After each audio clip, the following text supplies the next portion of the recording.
This is Real Talk with James King L on 5609 Radio. Let's talk. Real Talk with James King L. Oh, let's talk. Real Talk with James King L. Real Talk is bringing you the news, interviews, food reviews, and so much more. With your boy, James King L on 5609 Radio. Oh, let's talk. Real Talk with James King L. Oh, let's talk. Real Talk with James King L.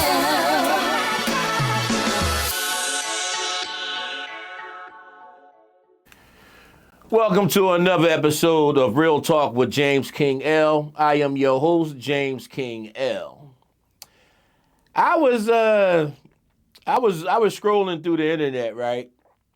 And I came across this clip. I believe it's from It Is What It Is with Cameron and Mace, right?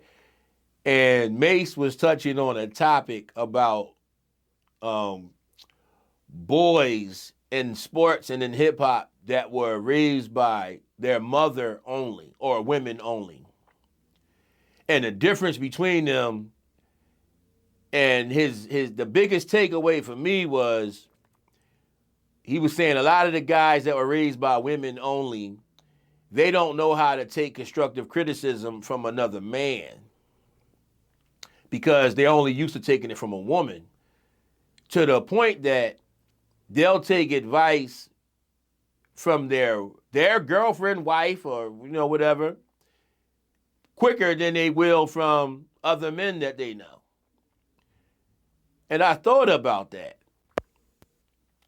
I'm sitting there like, I was raised by my mom, but I also was in the streets being raised by men that protected and provided communities. You know what I mean? I was around men that initially taught me about Islam and Christianity and different things. I was around a lot of strong men. So even though my father wasn't at the house, I still learned from other men. So I had to agree with Mace, reluctantly, that I think he's on to something there, And I've seen a lot of situations later on where I've seen exactly what he said. I might have been in denial because I didn't want to, sometimes you don't want to see what you saw, but I seen it. And I agree. And my purpose of doing this episode here is not to knock them. It is to let the young boys know.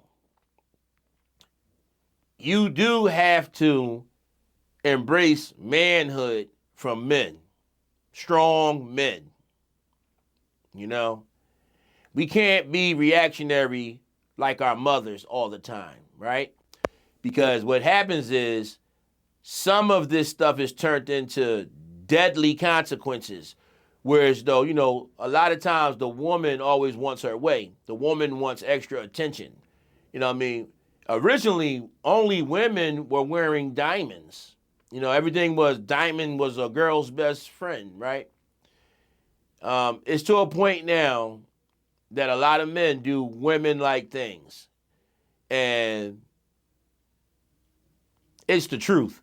And I don't say this with malice or disrespect, but we really need to think about this. If you are a young man, I suggest that you get a mentor, a strong man. I know all men aren't worthy of such an appointment, right? I know that. But find a good man that you respect.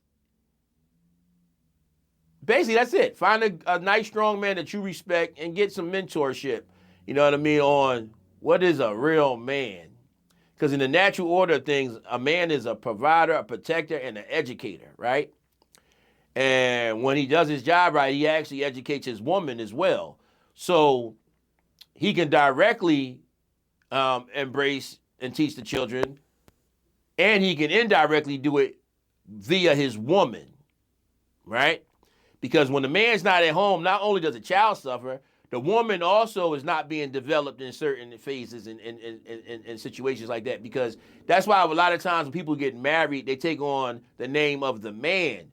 Because the father is usually the one that walks the bride down and gives the woman to the husband. Because now it's that husband's job to take over where the father left off at. So that's a missing part, not just in the child's development, but also in the woman's development. Because when she's young, she knows she can call on dad to provide and protect. And then when she moves on to get married, she now calls on her husband or whatever to provide and protect. Even if they're not married, because sometimes they act like everything has to be one way. It's good if it can be in these ways, but what's most important is how the rules are being laid out and who's playing their part properly. Now, when that's missing, a lot of guys grow up with feminine tendencies. And the feminine tendencies doesn't mean that they grow up homosexual. It doesn't mean that. It doesn't mean they take on female desires. I'm not saying that. What I'm saying is, like, women are very temperamental. All of us Moors are emotional. So all that men aren't emotional, that's a lie. That's a big lie. We are. But our women are much more emotional than we are. Right? But what happens is a lot of times when boys are raised by women and turn into men, they have the same emotional intelligence as a woman. So whereas though typically a man jumps in and assists the woman with certain situations, because a lot of times the man has the last say in a situation. So when that's missing, right, then it's strictly a decision being made off of emotion alone. And in some instances, that lead to somebody having a temper tantrum that leads to them grabbing a gun and blowing somebody else's brains out. That's what we call a lack of emotional intelligence. So, from what May said, he was talking about a symptom. What I'm talking about is the ailment. They are both true. So if this shoe doesn't fit you, don't put it on. Simple as that. But if it fits, be a man, face yourself, and fix it. We need you to fix it. We need strong men. That's the only way things are going to get better. We need it. And our women need it. And if you love your mama so much, your mama needs it. I love my mama. So ain't nothing wrong with there's nothing wrong with that. But your mom needs you to be strong too, because if your dad ain't there, she might need you to be manly enough to help her with decision making in certain instances. You know, like she going to get the car fixed. She's supposed to be able to have your dad go with her to help, but she might need you to go. So let's break these generational curses by stepping up as men. With that being said, I am you, you are me, we are everything. Islam. Peace.